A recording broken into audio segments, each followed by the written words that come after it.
Hi hello welcome back to my channel. ఈరోజు ఈ వీడియోలో దద్దోజనం రెసిపీని మీతో షేర్ చేసుకోబోతున్నాను. ఈ దద్దోజనం రెసిపీని ఇష్టపడిన వారు ఎవరూ ఉండరు.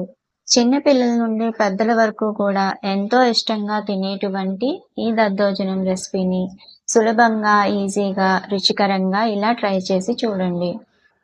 దానికోసం 1 కప్ రైస్‌ని తీసుకొని మెత్తగా ఉడికించుకోవాలి.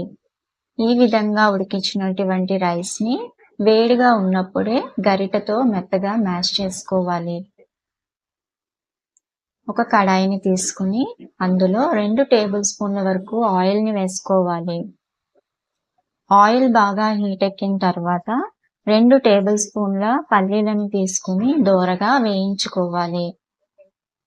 ఈ విధంగా దోరగా వేగినటువంటి పల్లీలను ఒక ప్లేట్‌లోకి తీసుకొని పక్కన పెట్టుకోవాలి. ఇప్పుడు అదే కడాయిలోకి కొద్దిగా ఆయిల్‌ని పోసుకొని పోపు కోసం 1 టేబుల్ స్పూన్ ఆవాలను వేసుకొని చిటపటలాడనివ్వాలి. ఇలా చిటపటలాడిన తర్వాత ఇందులోకి 1 టేబుల్ స్పూన్ పచ్చిశనగపప్పు, 1 టేబుల్ స్పూన్ మినప్పప్పు, 1 టేబుల్ స్పూన్ జీలకర్ర వేసుకొని దోరగా వేయించుకోవాలి.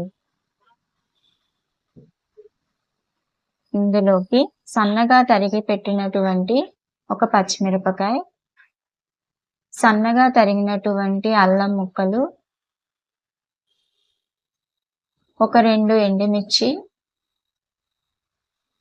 కొద్దిగా కరివేపాకు వేసుకొని దోరగా వేయించుకోవాలి. ఈ విధంగా ఏగిన పోపుని పక్కన పెట్టుకోవాలి.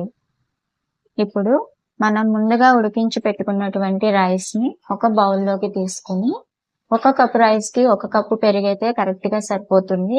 రుచికి సరిపడా ఉప్పుని వేసుకొని ఒకసారి కలుపుకోవాలి.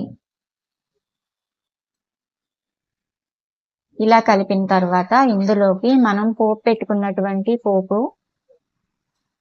వేయించినటువంటి పల్లీలను వేసుకొని చక్కగా కలుపుకోవాలి. ఈ విధంగా కలిపిన ఈ మిశ్రమంలోనికి కొద్దిగా వాటర్‌ని పోసుకొని కలుపుకున్నట్లయితే రుచికరమైన దద్దోజనం రెడీ అయినట్టే. దద్దోజనం పేరు మాత్రమే విన్నవారు, ఇంకా రుచి చూడని వారు ఇలా ప్రిపేర్ చేసుకుని ఆ రుచిని ఆస్వాదించండి. చిన్న పిల్లలకి లంచ్ బాక్స్‌లోకి కూడా క్విక్‌గా రెడీ అయిపోయే ఈ రెసిపీని మీకు నచ్చినట్లయితే లైక్ చేయండి, షేర్ చేయండి. అలాగే మీ ఒపీనియన్‌ని కామెంట్ రూపంలో నాకు తెలియచేయండి. Thank you for watching.